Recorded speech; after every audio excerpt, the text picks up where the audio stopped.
Alrighty. Hey there, everybody. Welcome to our weekly live training event. Hopefully your week's been going good so far. I know it's Thursday, so still have a few more days to go before, or at least a day to go until the weekend for most of us. But as I said, hopefully so far the week's been going well. And today we're going to be talking about diabetes. And obviously this is a huge topic that impacts a lot of people. So this session might be a little bit longer than normal. So feel free if you need to come back later and finish watching it on the replay. That would be great. Um, Without further ado, let's dive right in and get started. So as far as diabetes goes, that most people don't know that nearly a third, or 33% of all adults in America have the disorder, and about 17% of children between the ages of 2 and 19 also have the disorder. And that number has tripled for both in the past 4 decades. So that's a huge increase, which is why I wanted to talk about it today. Um, and one of the things we have to talk about when we're talking about diabetes is weight. We know that people with a BMI over 30 are 80 times more likely to develop type 2 diabetes than someone who has a BMI under 22. And while BMI is not an exact measure of weight and all that, it's a good uh, indication of your overall health status. Um, and about over 90% of people who have type 2 diabetes are either overweight or obese. So this is why when we talk about one, you sort of have to talk about the other because they're very closely related to one another.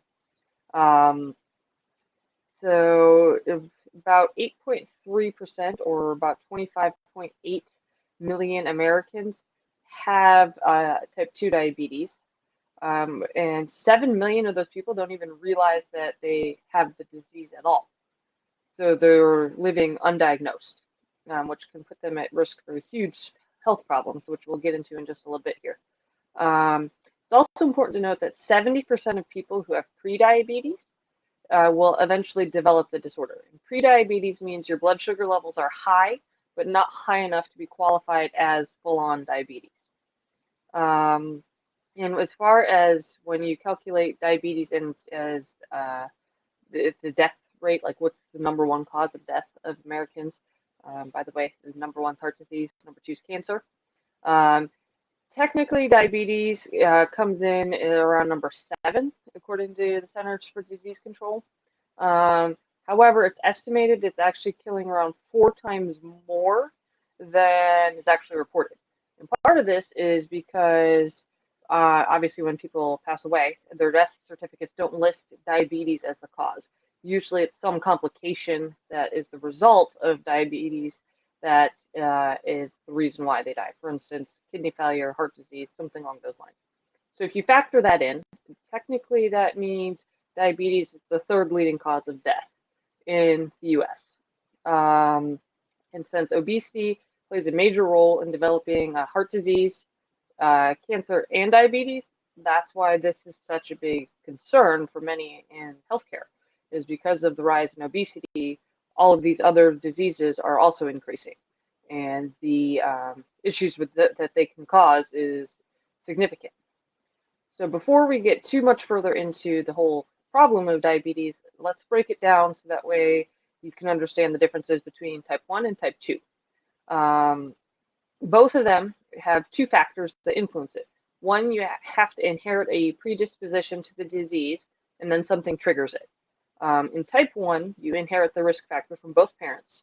Usually, neither one of them have diabetes. Um, and then as a child, something in your environment triggers it to kick in. Basically, it causes your body to become deficient, so it does not produce enough insulin. So this is often referred to as insulin deficiency. Uh, so insulin is vital in our body because it helps get the glucose, blood sugar, that's floating around in your bloodstream actually into your cells.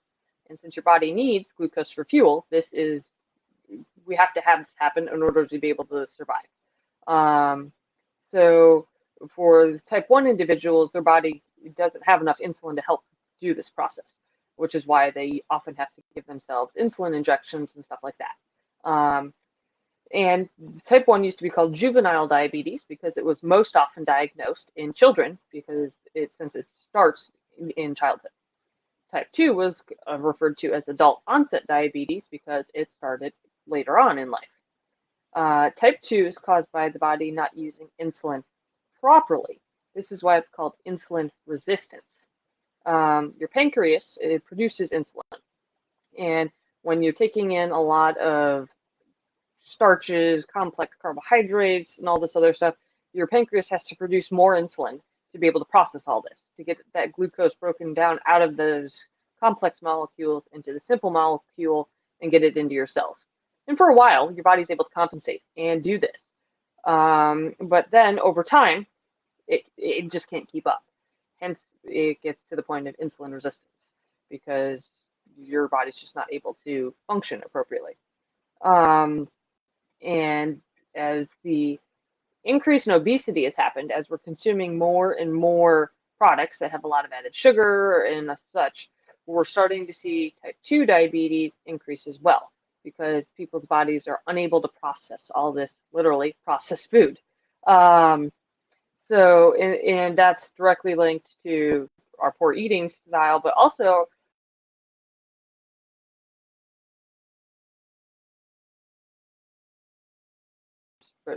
especially the past 20 years.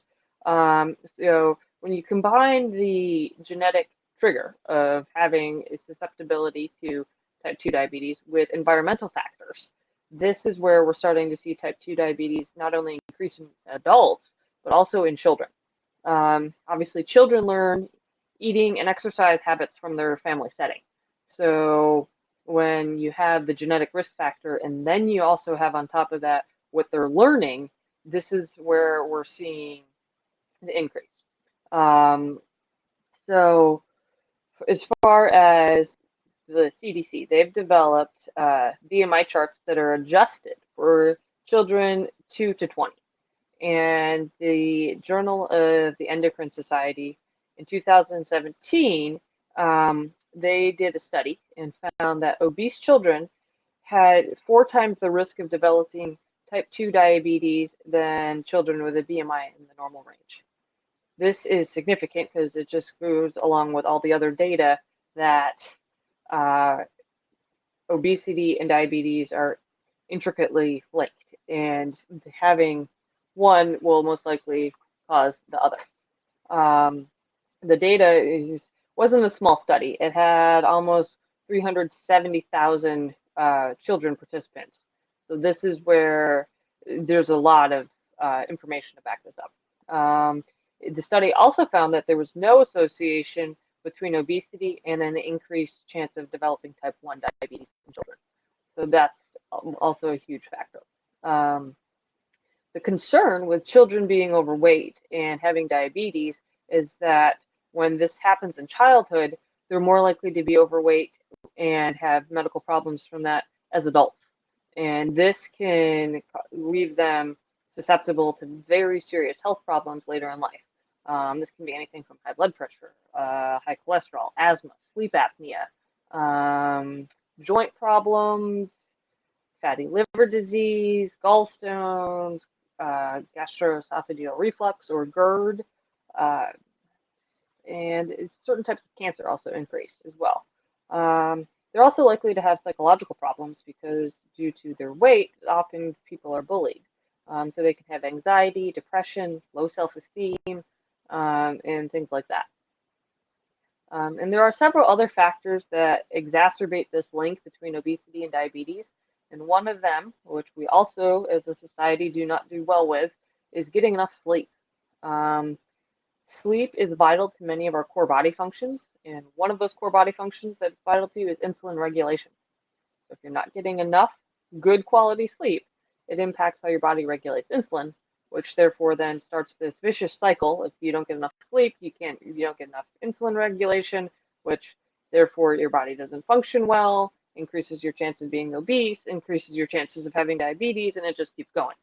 Um, so in sleep apnea, obviously, is one of the big factors. And when you have extra weights, particularly around your neck area, it increases your chances of having sleep apnea. And sleep apnea is where you don't get good quality sleep because you actually stop breathing when, for short periods of time, your body naturally wakes itself up enough to remember to breathe again, and then you go back to sleep. And all this happens during the night is so you're not really awake to know that you have sleep apnea. You just feel more tired, you don't feel as rested, and your body's just not sleeping well, so it's not getting to do the vital processes that it needs to do while you're sleeping. Um, so the key thing is not only quantity but quality. You need both. So the studies have found that people who get less than 6 hours or more than 9 hours of sleep each night are more at risk for having type 2 diabetes. Um, and then the other factor that besides diet and sleep is obviously our physical exercise. We now spend a significant amount of time sitting using some form of electronic device, whether it's the computer, it's the television, it's your phone, your tablet, whatever it is. A lot of us are, just sit down, and when we're using these devices, we're not moving usually. It's, you're sitting. And they found that 25%, actually over 25% of kids between the ages of 8 to 16 watch 4 or more hours of television each day. That's a lot of time. And 43% of high school students watch more than 2 hours of television on school days. That's a significant more, excuse me, significantly more than in the past. So this is a huge factor into, and obviously all the modern conveniences that we have.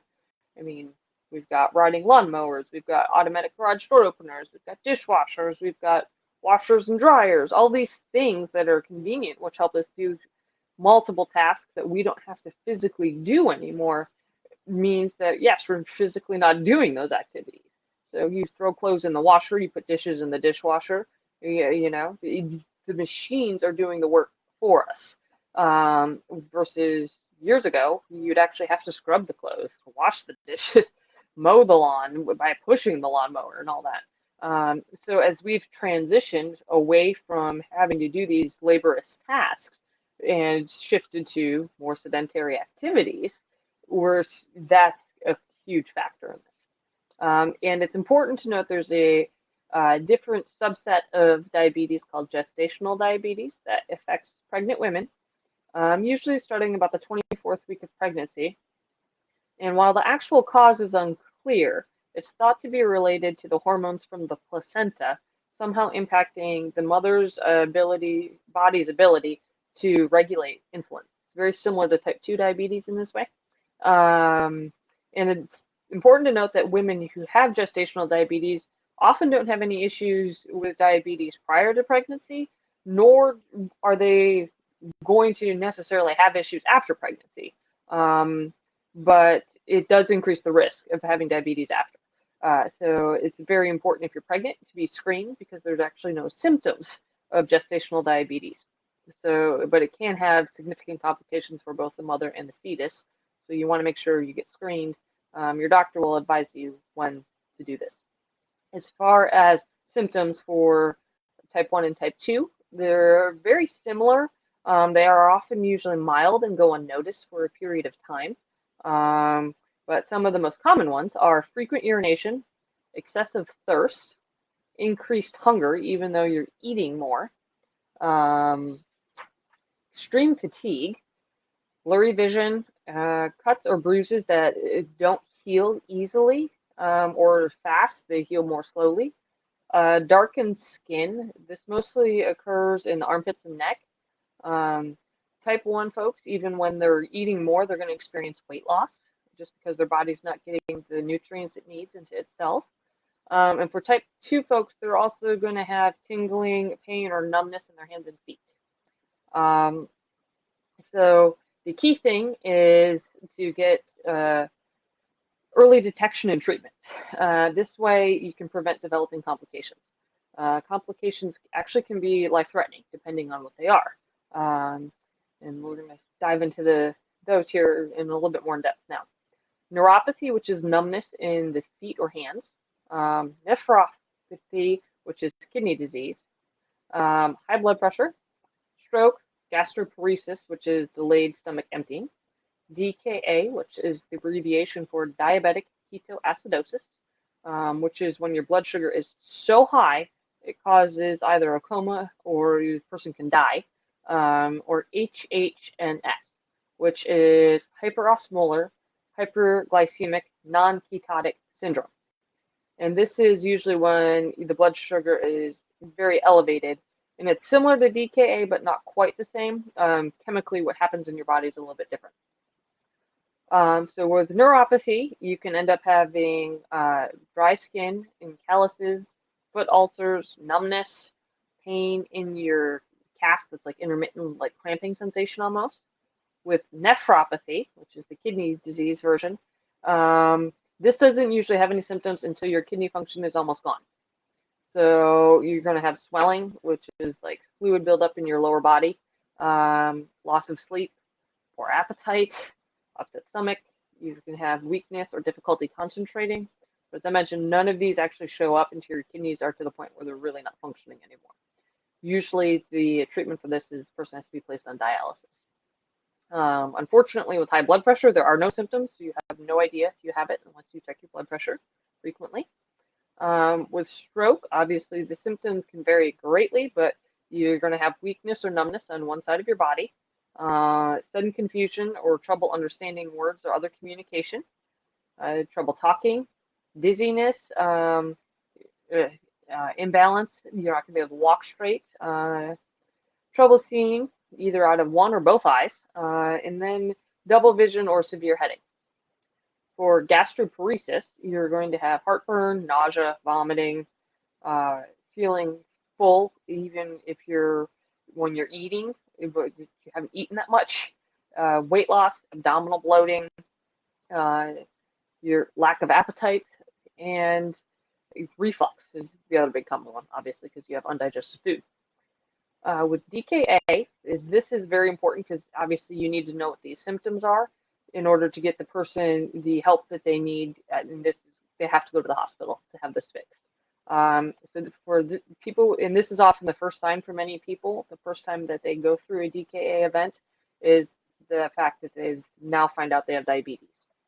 So if they have thirst or a very dry mouth, frequent urination, high blood sugar level, high level of ketones in their urine, they constantly feel tired, they have dry, flushed skin, nausea, vomiting, and stomach pain, difficulty breathing, confusion, and the most common telltale sign is a fruity breath odor.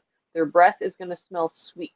So you'll know if you smell that, you know that the person is having an issue with their blood sugar. With HHNS, the person's going to have a blood sugar level that's over 600. Their mouth will have a dry, parched feeling. They will also be extremely thirsty, have warm, dry skin, but they will not sweat. So there's no sweating. They'll have a high fever that's above 101 degrees Fahrenheit. They'll be sleepy or confused. They might lose their vision. They could have hallucinations and weakness on one side of the body. So obviously, this also needs to be treated at the hospital as well. So with any of these, if you notice any symptoms, you just don't feel right, or someone you care about, it doesn't feel right, they need to go to the doctor, most likely the emergency room, to be treated in order to get their blood sugar under control. When it comes to children, physicians, particularly pediatricians, need to have greater attention to preventing, screening, diagnosing, and treating obesity and type 2 diabetes. Obviously, because of the rise in the number of kids who have this, is having to shift how pediatricians are addressing these concerns. This way, it'll help minimize complications not only in the short term, but also the long term. So you might be wondering at this point, well, how is diabetes diagnosed before you end up with all of these severe problems, right? No one wants any of this. Unfortunately, sometimes it isn't, just because of the fact that symptoms usually aren't that bad for a period of time. But if you have any concerns, go to your doctor. They can do some blood work to figure this out. Initially, a finger stick where they're going to prick your finger, and then they can check your blood glucose level. That's an instantaneous representation of what your current blood sugar is.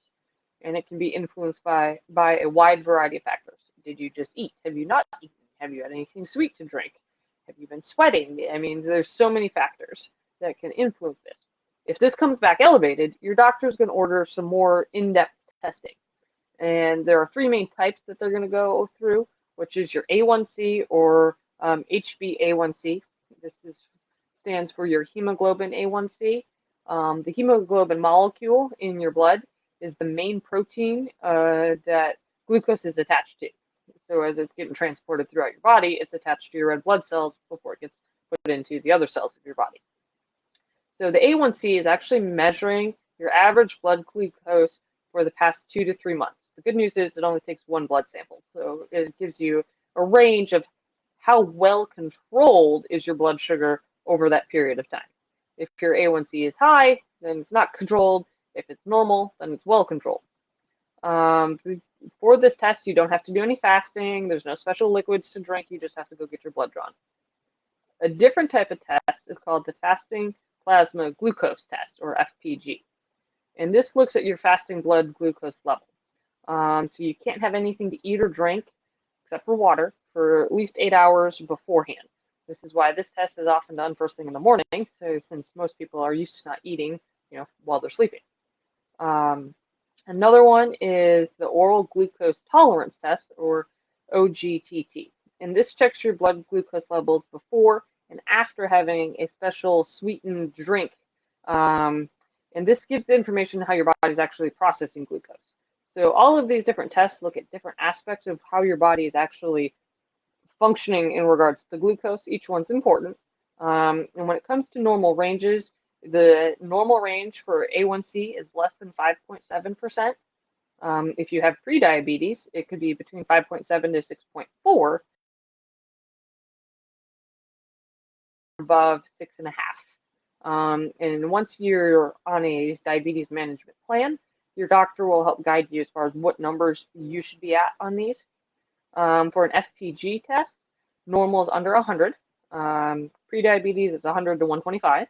And diabetes is anything at or above 126. And for OGTT tests, normal is under 140. Prediabetes is 140 to 199.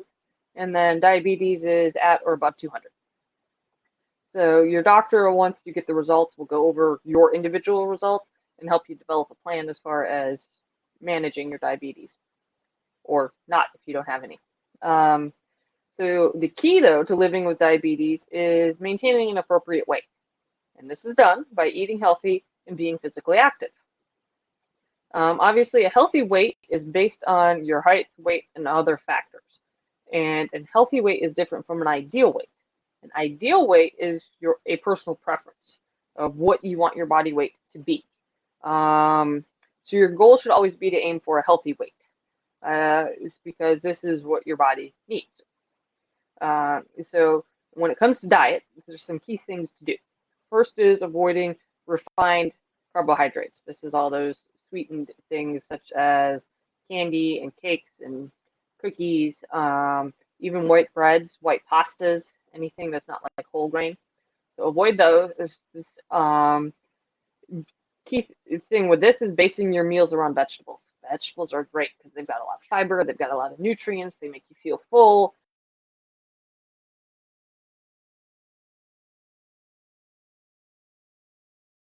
Because low fat doesn't always mean low calories. The food manufacturers have to, fat makes food taste good. So in order to make food taste good, they got to add something in there, whether it's salt, sugar, something else to make food taste good. So those all and actually on the nutrition label, not what the advertising on the packaging says, is key. And try not to eat processed meals or eat out, take out meals, anything, restaurants on a regular basis. Most of these foods have far more sodium, sugar, fat than you would normally have if you prepared food at home. Be aware of your alcohol intake. Alcohol is a lot of empty calories. Many of them come in the forms of sugar. So knowing how much you drink is key to either reducing that amount or finding a solution so that way you're not consuming all that sugar. And then eating smaller portion sizes. We have a tendency to eat far more than we need. A good way to help with this is have smaller plates. You're going to trick your body into thinking that you're eating the same amount when it's actually more, because it's going to look more voluminous on the plate than if you have a large plate with the same amount of food. So when it comes to physical activity, key thing is you need to be active. Obviously, the more active you are, the better results you're going to see. However, it doesn't have to be strenuous to start out with. Even walking, like a moderate walk, 20 minutes a day, is enough to get your metabolism going and start to see differences and make you feel better.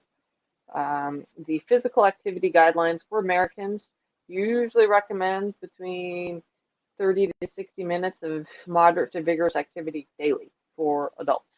So if you're not getting that, you want to start working towards that. For children, 6 to 17 years old, they should do at least 60 minutes of moderate to vigorous activity daily.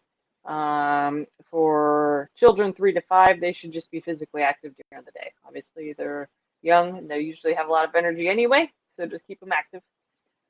It's also vital to get good quality sleep, as we were talking about before. So anywhere between 6 to 9 hours each night is extremely beneficial. Don't smoke. Keep your cholesterol and blood pressure levels in check. And being aware of your risk for diabetes is also key. What genetic factors, what lifestyle factors do you have going on in your personal life that place you at a higher risk for having diabetes? It might seem like a lot initially, but it's really a few small changes. Just making minor tweaks can have a huge impact. Just a 5% reduction in body weight, followed by increasing moderate intensity exercise and obviously diet.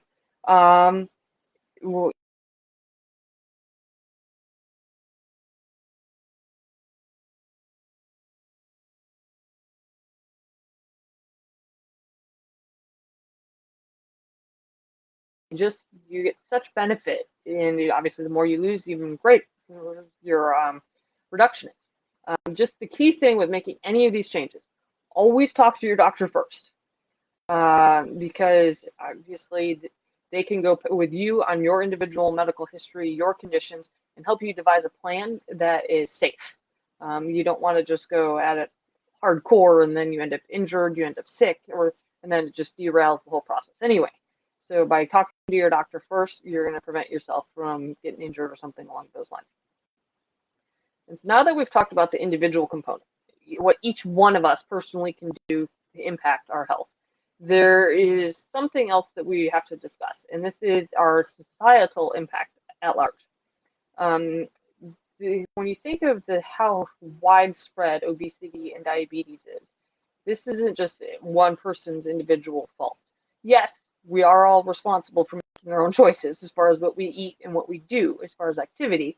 However, there's bigger factors at play here, and that is the food and soda industries and some of the way our culture is set up.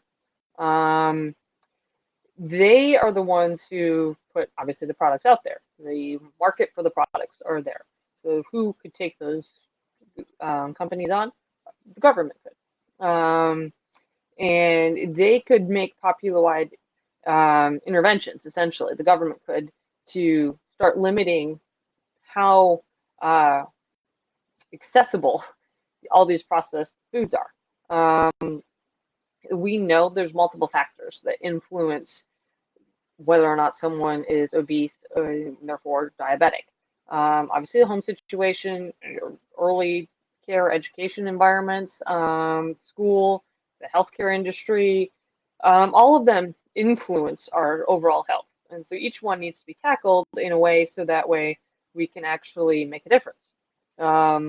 And obviously, pediatricians need to be more aware since childhood obesity and diabetes is on the rise. They need to be trained in medical school to recognize and deal with it in order to help prevent long-term issues.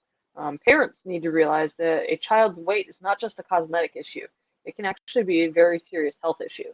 And I think we're slowly starting to see that transition, with the whole idea of fat shaming and how inappropriate that is, which no one should be shamed or bullied over their weight. But when it comes to a healthcare setting, when a physician or someone is addressing these concerns with a parent and child, that's a very real issue. If your physician is discussing it, that means there is potentially a very big health concern. And this needs to be addressed in order to prevent your child or yourself from having long-term problems. Um, and obviously, when we're looking at our current way of living, the majority of our culture is influenced by agribusiness, essentially. And there's a few major stakeholders in this, and because they're so large, they use their power to resist interference from health agencies, such as like the World Health Organization, the U.S. Department of Agriculture, the Food and Drug Administration. Um, and so highly processed junk food is available because it's easier and cheaper for food manufacturers to make. And without any regulation or enforcement of any regulation, they're allowed to basically do whatever they want. Um, so this is where these agencies and the government need to actually step in and be like, hey, we're not going to tolerate this anymore. We've got our citizens are actually sick and getting worse because of the products you're putting out there. So we're going to make some changes. One of these could be a tax on sugar, sweetened foods and beverages, high sodium content products, or highly processed food items. Since all of these are unhealthy for us, by placing a tax on them, which makes them more expensive, that hopefully it would result in people buying less of them. Therefore, they're consuming less, and then there's less issues with all these health problems. Experts say that in order for it to have any real effect, a tax that should increase the price of these items by about 20%. And then the other big factor is getting access to healthy food and making sure that everyone everywhere has the same level of access. And since I know there's places that have food deserts where they don't, and all that's available is all these highly processed foods because it's cheap and it keeps well on the shelf, this is where we're starting to see the cracks in our society that need to be addressed. And so the other big factor is the government needs to sort of take a look at and change its recommendations as far as like sugar and salt intakes, particularly added sugar and salt to food. Currently, the recommendations for our sugar intake somewhere between 7 to 10%,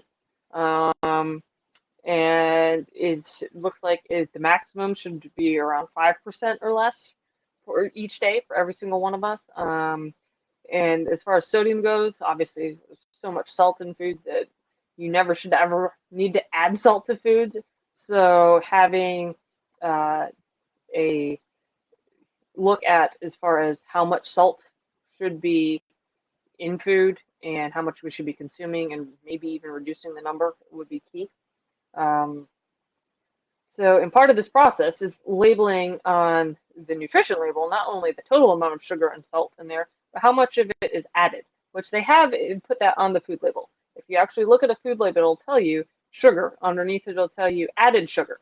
Added sugar was not in the product. That's what the manufacturer put in. And there's some products that have all the sugar that's in the product comes from added sugar. They don't do that with sodium yet. And that's one of the things that they should be looking at is, well, how much salt naturally occurs in a product and how much is actually added by the company. So if we know this, then we can make more, A, we need to make the changes, B, we need to educate people about them, and then that will hopefully lead to C, where people are able to make more informed decisions about what they're actually consuming. So to wrap everything up, well, every one of us needs to do our part to improve our own health individually. We're all responsible for that. It's going to take a societal push of where we're taking a stand against food manufacturers, saying, no, we're not going to tolerate this anymore. This is not good for us. That is what it's going to mean. We're going to have to do this in order to see true, long-lasting change. If we don't do anything, this epidemic of increased obesity, increased diabetes, increased heart disease is going to continue to spiral out of control. And many more people are going to end up sick or dead from diseases that could have easily been prevented. And when you think of it in those terms, it's like, how can we not do something to fix the problem, right? Diabetes, when it comes to obesity, there's a lot that we can do. We just need to do it. So thank you. This episode is about 35 minutes long so far. So thank you for sticking with me today. I know we covered a lot. So if you have questions, you have comments, please, please, please put them below. I'd love to hear from you guys. And if you have anything else you'd like to talk about, shoot me a message, put a post in the group.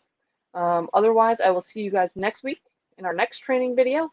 Until then, let's make it through Friday and have a good weekend and stay healthy.